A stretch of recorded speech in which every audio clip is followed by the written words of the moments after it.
Coucou mes lovers conscients! Bienvenue à tous sur la chaîne Love Conseil. Ici on se dit tout et sans tabou. Je me présente pour les nouveaux, je m'appelle Jacqueline Gimbous, je suis psychosexologue et sophrologue. J'ai créé cette chaîne afin de faire de vous des hommes et des femmes ayant une sexualité et une vie sentimentale épanouie et consciente. Aujourd'hui, on va aborder un sujet qui me tient à cœur, mais qui me fait un peu rire, car il s'agit de vous aider, de vous apprendre à communiquer, donc en fait à parler de sexe sans tabou. Ça me fait rire dans le sens où, en général, quand il s'agit d'avoir un rapport sexuel en couple, bah, vous trouvez ça logique, normal, ça vous dérange pas. Mais quand il s'agit de parler, d'analyser, dialoguer par rapport à ce rapport-là, là ça devient un problème. Ça devient un problème.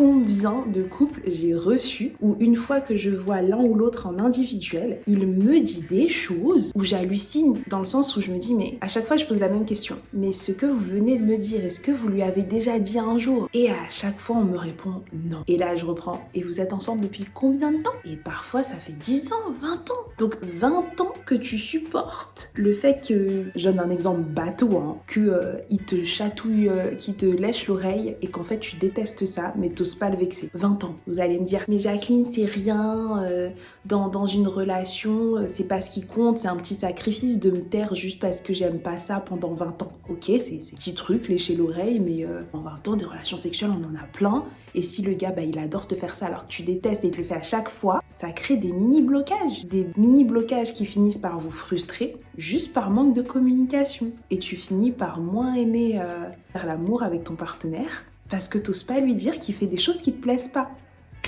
C'est dingue quand même.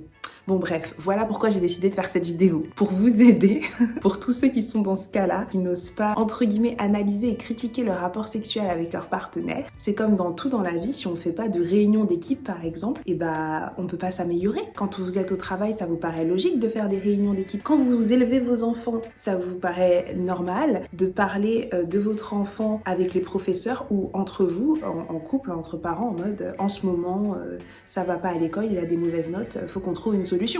Mais par contre, ça fait 2 mois que je ne jouis plus. Ça, c'est pas grave si on n'en parle pas et si on trouve pas de solution. Ça vous paraît logique, vous? Et moi non. Voilà pourquoi j'ai décidé de vous aider en vous donnant des astuces pour une communication sexuelle fluide. La première astuce, ça va sûrement vous paraître bateau, c'est arrêter de voir cette discussion ou de voir le sexe tout court comme un sujet tabou. Il n'y a pas plus intime qu'un rapport sexuel. Lorsque vous faites l'amour, vous êtes à nu et pour que le rapport il se passe bien, vous devez lâcher prise. Tout ça pour vous dire que je considère que, étant déjà passé à l'acte, vous avez fait le plus grand pas en fait, vous avez fait le plus dur dans cette histoire. Alors discuter et analyser cet acte sexuel, ça devrait être la partie facile en fait. Donc première astuce, on dédramatise les discussions sur le sexe, ok? Étape numéro 2, comment amener le sujet, d'accord? Donc 1, t'as dédramatisé, maintenant comment faire pour que ça soit pas gênant du tout d'en parler? C'est simple. Alors c'est une astuce que je vous ai déjà donnée dans d'autres vidéos et ça me rappelle que je dois vous rappeler que j'ai créé une playlist spéciale communication. Donc toutes les vidéos que j'ai faites depuis au moins 2 ans maintenant, ouais, ça fait au moins 2 ans que j'ai cette chaîne, waouh! Bon. Toutes les vidéos cumulées qui concernent la communication en couple, j'ai fait une playlist dessus, comme ça vous avez juste à cliquer et vous avez toutes les vidéos qui concernent la communication. Donc je vais la mettre quelque part là ou là pour que vous puissiez cliquer dessus. Et donc en fait, il s'agit de commencer par le positif. Toujours commencer par le positif pour éviter les disputes, les malentendus, les manques de patience, etc. Commencez par complimenter votre partenaire, ok? Vous venez de faire l'amour. Vous êtes en train de vous câliner, tout en vous endormant un peu, vous somnolez, mais vous pouvez quand même parler en vous caressant, voilà. Et là, t'en profites pour dire « Chérie, j'ai vraiment apprécié le moment où tu m'as fait ci, fait ça. Tu fais pas ça souvent et j'ose pas te le dire. » Mais en fait, quand tu es sur cette zone-là, j'adore. En fait, grâce à toi, j'ai découvert une de mes zones érogènes. Donc, hésite pas à rester longtemps à cet endroit-là parce que ça me fait du bien, ça m'excite. J'adore quand tu fais ça. Voilà, on commence par le positif, ok? Et ensuite, on passe au point compliqué. Et là donc, que ça soit l'homme ou la femme, le fait que vous ayez commencé par le positif, il ou elle se sent flatté, genre « Ah, quand même !» Il y a des trucs, j'ai compris, déjà j'avais ressenti que ça te plaisait, c'est pour ça que j'ai fait ça. Donc, bref, il va se sentir, ou elle, se sentir frais pendant un moment, et c'est tant mieux. Parce que après, vous allez passer à la deuxième étape où c'est, par contre, à un moment donné, t'as fait ci ou ça, ou t'es resté longtemps sur mes pieds, sur mes oreilles, je sais pas, sur mes tétons, et ça, j'aime pas trop. Ou alors, en fait, je pense que ça plaît à beaucoup de femmes, ou à beaucoup d'hommes en général, mais où vous pouvez aussi faire cette méthode-là de peut-être que c'est moi qui ai un problème, même si c'est faux, hein.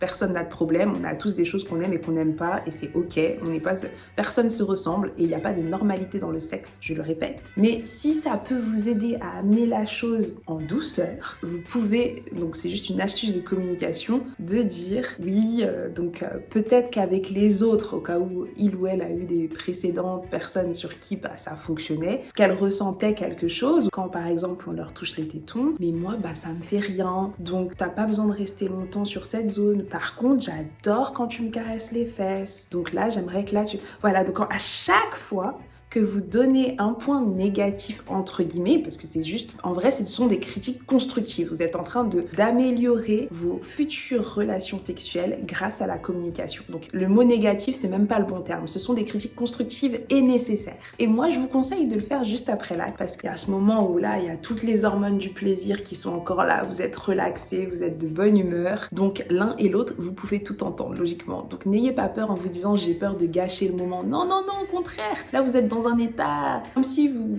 avez fumé, vous êtes drogué, un état de lâcher prise totale, de bien-être. Profitez de cet état pour avoir cette discussion sérieuse et donc pour faire vos critiques constructives. Donc je répète, l'astuce la plus importante de cette vidéo à retenir, c'est 1. La communication sexuelle, c'est super important, et pour dédramatiser la situation, il faut toujours commencer par les points positifs. Et lorsque vous faites une critique constructive par la suite ou point négatif, vous devez réenchaîner par quelque chose de positif. Par exemple, je ne ressens rien lorsque tu me lèches les tétons, cependant, lorsque tu me caresses les fesses, j'adore. Donc n'hésite pas à le faire plus longtemps. Est-ce que vous comprenez? Vous comprenez ou pas le mécanisme là? Croyez pas que ce que je vous dis c'est inutile, je vous assure que ça change tout. Et si vous ne me croyez pas, vous n'avez qu'à essayer ça dès ce soir et j'attends vos résultats en commentaire. J'attends. Je répète, j'attends. Je veux voir écrit « Jacqueline, ça a fonctionné. Jacqueline, tu racontes n'importe quoi, ça marche pas. » Je suis prête, mais moi, je suis sûre de moi. Ça fonctionne.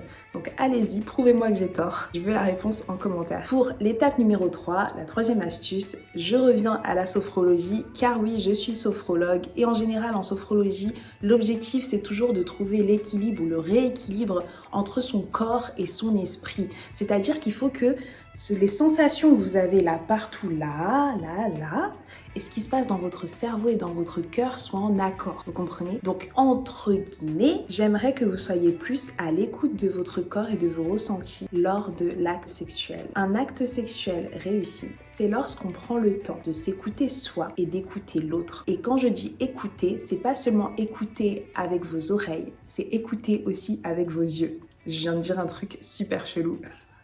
Mais c'est réel et j'espère que vous avez compris. Donc, quand je dis écouter, dans ces cas-là, c'est observer. Observer avec tous vos sens, vos 5 sens. Ouais, même le goût, tout. Oui, parce que dans le sexe, on utilise nos 5 sens. Donc, observez votre partenaire, ses réactions, mais surtout, observez-vous. Observez-vous. Parce que parfois, vous pensez que vous connaissez toutes vos zones érogènes. En 1 heure, on peut faire l'amour à plusieurs reprises et à chaque acte sexuel, découvrir une nouvelle sensation, une nouvelle zone érogène, un nouveau truc qu'on aime ou qu'on n'aime pas, quelque chose qu'on aime ou qu'on n'aime pas ressentir et quelque chose qu'on aime ou qu'on n'aime pas faire aussi. Parce que peut-être que votre partenaire s'est exprimé, vous a demandé de faire quelque chose, vous ne l'aviez jamais fait avant parce qu'aucun de vos partenaires précédents n'avait souhaité cela. Et là, vous essayez et ça vous convient pas du tout, mais au moins vous avez essayé. Essayez. c'est là que la communication sexuelle intervient. Parce que c'est bien, là vous l'avez fait, mais vous n'allez pas tout gâcher entre guillemets pendant l'acte, mais après l'acte, il faut ce temps-là de discussion, discussion bienveillante et constructive où vous osez dire écoute, c'était la première fois que je le faisais, au cas où je m'y suis mal pris ou prise et que ça t'a pas plu, je m'en excuse, mais en fait je pense que ça me plaît pas à moi non plus et que peut-être que j'y arrive pas à le faire parce que j'aime pas ça. Mais c'est un exemple, ça peut aussi être quelque chose de positif, mais je vous donne des exemples sur les choses que vous n'aimez pas faire parce que je sais que par expérience, parmi les personnes que j'ai consultées, j'ai l'impression que c'est ce qui est le plus difficile pour vous à exprimer en fait. Que lorsque c'est positif, encore ça va, vous arrivez à le dire. Mais même ça, je trouve que vous le dites pas assez. Par exemple, pour les hommes, ils ont besoin d'être rassurés, mesdames. Et pareil, messieurs, une femme par exemple qui vous fait une fellation, n'hésitez pas à lui dire que ça vous a plu et qu'elle a bien fait, si c'était le cas. Il y a des hommes qui n'expriment rien, on les entend même pas jouir, on n'entend rien. Et les femmes ont besoin d'être rassurées parce que c'est pas parce que vous dites rien qu'en fait ça veut dire que vous avez pas de plaisir. Mais pour certaines femmes qui ne vous connaissent pas bien, qui connaissent pas forcément votre caractère, elles vont penser qu'en fait elles s'y prennent mal. Donc exprimez-vous pendant et après l'acte. Je dirais exprimez-vous naturellement pendant l'acte, genre laissez-vous aller, laissez votre corps s'exprimer, et après l'acte, discutez et analysez chacun votre tour. N'hésitez pas à dire ce qui vous a plu et déplu durant cette relation, ok? Comme d'habitude, j'espère que cette vidéo vous aura été utile. Si vous sentez que seul c'est compliqué pour vous, n'hésitez pas à faire appel à mes services. Vous n'êtes qu'à un clic de moi.